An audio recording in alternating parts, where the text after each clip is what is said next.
안녕하십니까. 둔산동 Q&A 공부방 동아쌤입니다. 이제 고등학교 독후감. 옛날에는 독서를 따로 쓰는 데 있었는데 지금 이제 없어졌어요.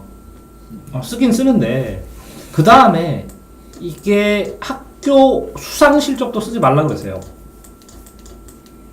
금년도 학생들까지 대상이 되는지 안 되는지 완전히 결정 아직 안 났다고 학교 선생님한테 여쭤보니까 그 다음에 동아리 활동도 쓰지 말라고 그랬어요. 이건 쓰던데요.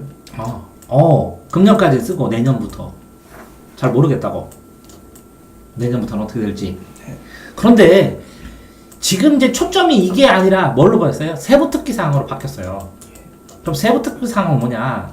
과목별로 세부적으로 학교 공부를 어떻게 해주는지를 중심으로 쓰라는 거예요. 이게 짱이라는 거예요, 이제.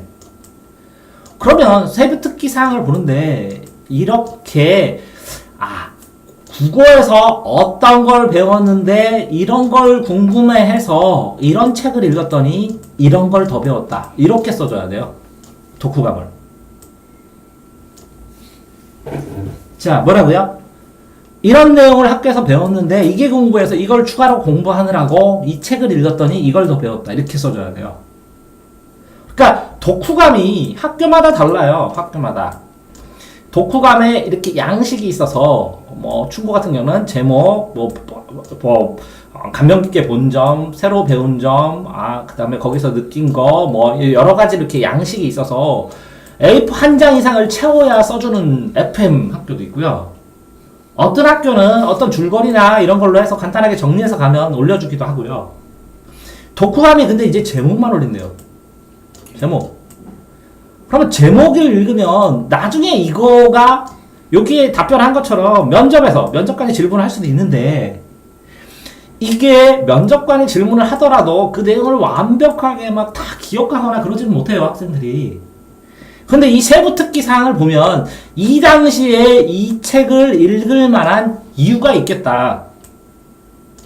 이 책을 읽고 요거 배울 때 이 책을 읽으면 이런 걸 배웠겠다라는 거는 추정할 수 있어요. 그렇기 때문에 독후감 대회를 내던 뭐를 하던 학교 수상 실적도 이제 약해졌기 때문에 실제로 자기 교과 내용을 확장시키는 내용으로 읽어줘야 되고 교과 내용과 연관된 것이 더 필요해 보이고 그 연관된 것이 얼마나 구체적으로 이 학생의 발전에 도움이 됐느냐가 그게 이제 이 독후감을 올리는 키포인트가 될 것 같아요. 자, 더불어서 이렇게 세부 특기 사항이 중요하기 때문에 분명히 자 이렇게 보십시다. 예습 그 다음에 수업 복습. 자, 세부 특기 사항을 아이들이 이 수업 중에 질문하는 것도 세부 특기 사항에 쓸 가능성이 커요. 그렇기 때문에 이제 예습 상황에서 이런 수업을 하면 이런 질문을 해야 되겠다 하는 질문을 준비해 가는 것이 중요해졌어요. 이 질문이나 의문사항을 가져갔다가 수업 시간에 선생님 이렇게 배웠는데 하고 세부 특기 사항에 올라갈 수 있도록 질문을 하고 자기가 질문한 거, 선생님한테 질문한 것도 다 기록해둬야 돼요. 왜? 나중에 선생님이 기억이 안 나면 제가 선생님한테 이런 질문을 해서 선생님이 이렇게 평가를 해주셨습니다.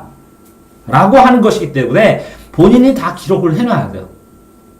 또 그렇게 해서 이 질문을 준비를 하셔야 되고 그런 다음에 이 수업이 끝나면 수업 중에 못했어요. 그럼 이 질문을 보완해서 수업하고 플러스 독후감이나 아니면 기타 인터넷 자료나 이런 거를 포함해서 준비해가지고 요거 질문을 포함해서 복습할 때 정리해서 질문하셔야 돼요. 자, 그런데 조심하세요. 이렇게 질문을 할 때 선생님 질문 있어요. 이렇게 하면 안 돼요.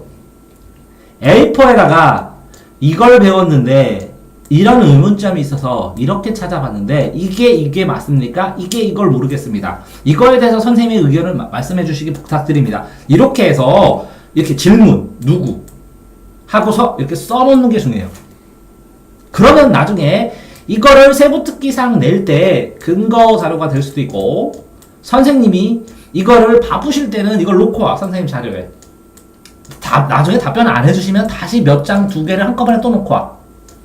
그러면 선생님이 그 누적된 질문들이나 이런 걸 보고 요것 중에서 마음에 드는 것들을 골라서 세부 특기사항에 써줄 확률이 커요.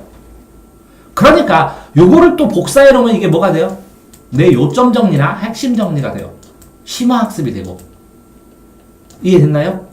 이렇게 세부 특기사항 질문, 독후감도 뭐랑 연결시켜야 된다고요? 세부 특기사항과 연결시켜서 읽으셔야 됩니다. 네. 그 다음에 질문하셔야 되고. 그래서 이런 것들이 늘어나면 나중에 요 세부 특기사항이나 이런 것들을 엮어서 이 중에서 뭔가를 뽑아서 전체적인 흐름을 가진 자기소개서를 만들 수가 있습니다. 네. 분명히 이렇게 말씀드린 것처럼 질문 준비 예습하시고 수업 중에 질문 타이밍 맞춰서 해보시고 못하더라도 서운해하지 말고 이렇게 정리해서 하시기 바랍니다. 선생님 바쁘니까 정리해서 하시면 선생님들이 이런 것들을 받아놓고 신기해하고 특이해하고 기특해하고 시간 날 때 불러서 해주시고 그럴 겁니다.